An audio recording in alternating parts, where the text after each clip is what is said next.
이 힘들다는 거 알고 또 직접 힘들죠. 힘들지만 점점 빠져드는 이유 우리가 한번 일목요연하게 얘기를 좀 해봐야 되겠습니다, 정 기자님. 예, 네. 저는 스포츠를 예로 들고 싶은데요.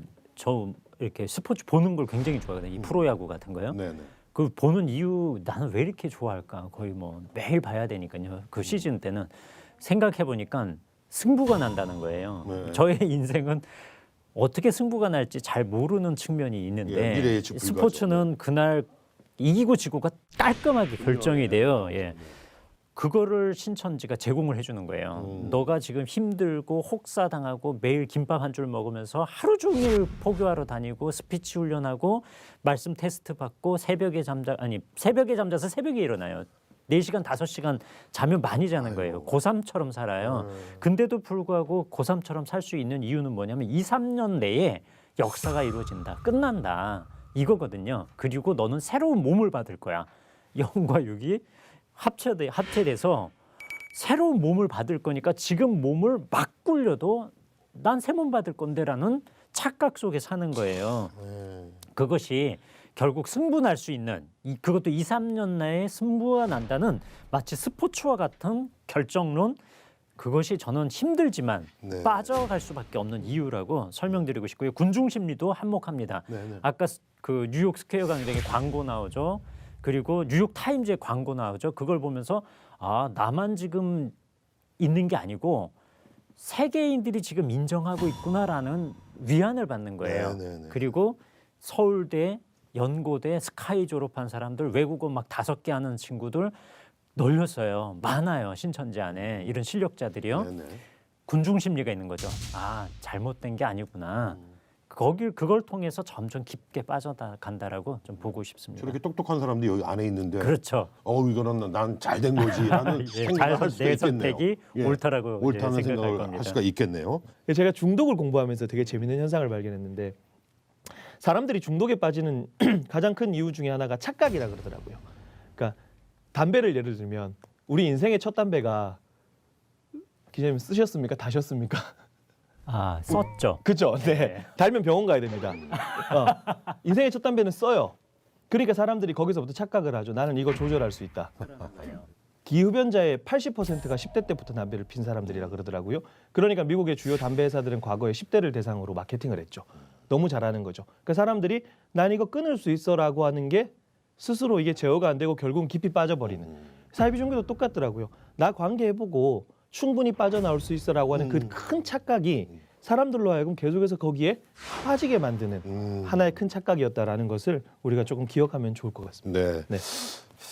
자 이제 우리에게 가장 큰 숙제입니다. 신천지에서 탈퇴한 사람들, 나온 사람들을 위한 해법을 우리 이승구 교수님 좀 제시 좀 해주시죠. 예, 완전히 다른 얘기죠. 네. 예, 지금은 아까는 빠져나가지 못하는 사람들에 네네네. 관한 왜 얘기였는데 빠지게 될까? 우리는 희망을 가지고 반드시 나와야 되고 네. 신천지에 있는 수많은 사람들이 이제 정상적인 교회로 이제 돌아와야 되는데 이 난점이 있습니다. 난점이 있습니다.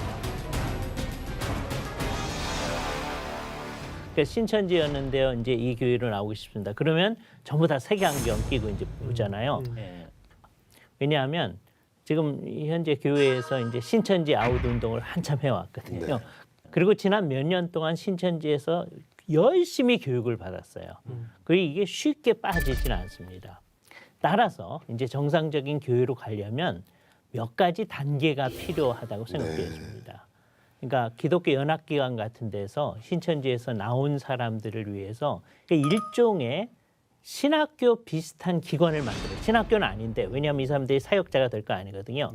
그 비슷한 기관을 좀 만들어가지고 한 2, 3년 정도 이 사람들이 신천지로부터 받았던 것을 새롭게 뒤집을 수 있는 교육을 좀 받아야 됩니다.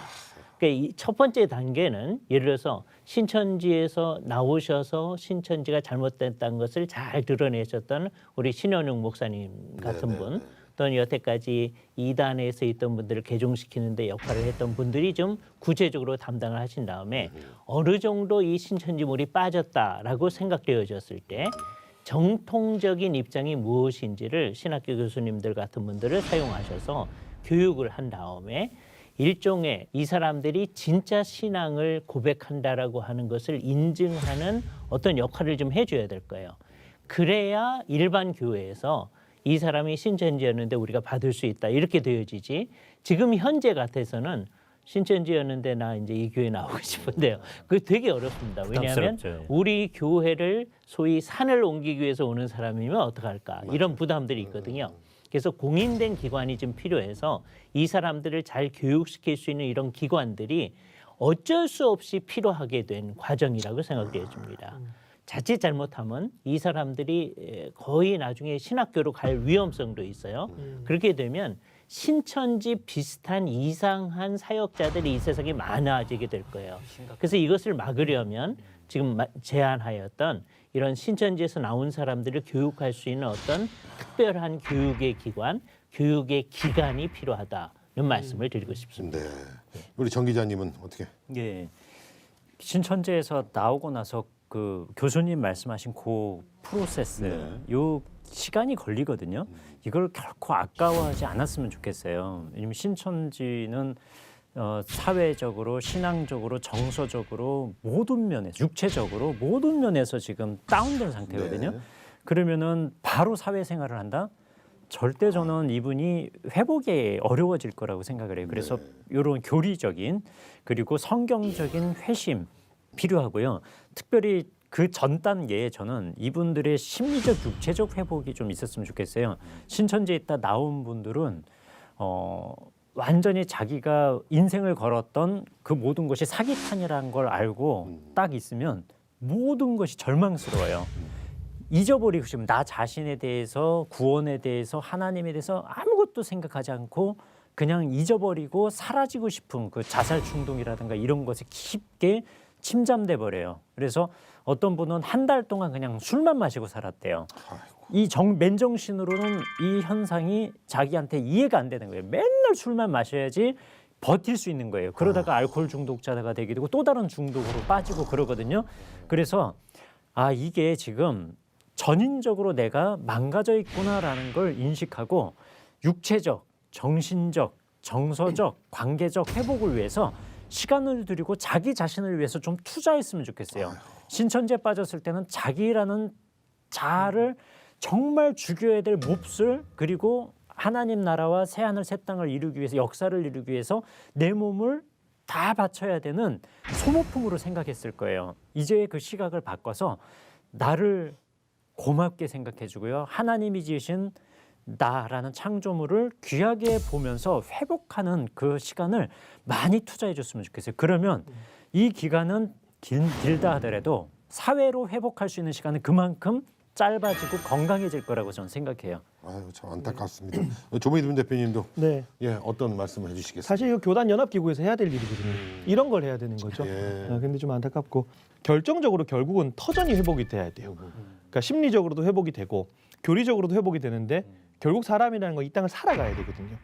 근데 이 사회를 살아갈 준비를 많이 하지 못한 분들, 학업이 뒤처져 있거나 그 사회생활이 뒤처져 있는 분들 같은 경우는 그 부분에 대한 어떤 재교육 프로그램이나 시스템들 조금 단정적으로 얘기하면 취업인 거죠. 결국 경제 생활을 할 수 있는 터전의 회복까지 좀 전인적인 그런 회복들이 이루어져야 되고, 제가 이걸 말씀드리면서 이런 어떤 교리적인 문제, 심리적인 문제, 그리고 터전의 문제, 이것을 회복하는 전제가 있어요.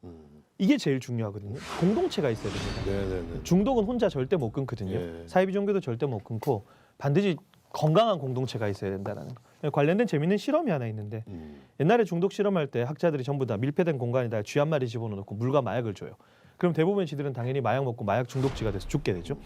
그 실험은 잘못됐다라고 주장했던 사람이 브루스 알렉산더라는 박사인데, 그래서 쥐 공원을 만들어줬어요. 밀폐된 공간이 아니라. 그래서 이 실험의 이름이 쥐 공원 실험이었죠. 여러 마리의 쥐를 한꺼번에 집어넣고 충분히 먹을 수 있는 음식을 주고 난 이후에 물과 마약을 줬죠. 놀랍게 마약에 입대는 쥐가 아무도 없습니다. 왜냐하면 마약에 입댈 이유가 없는 거예요. 교회가 그 지점을 좀 생각했으면 좋겠어요. 네. 그래서 우리가 탈퇴자들을 바라볼 때 질문을 좀 했으면 좋겠어요. 지금까지는 너의 선택은 잘못되었어라고 정죄는 엄청 많이 했어요. 근데 너는 왜 그 선택을 했니?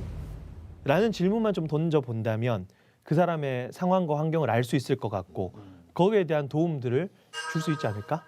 라는 생각들을 좀 하게 돼요. 네.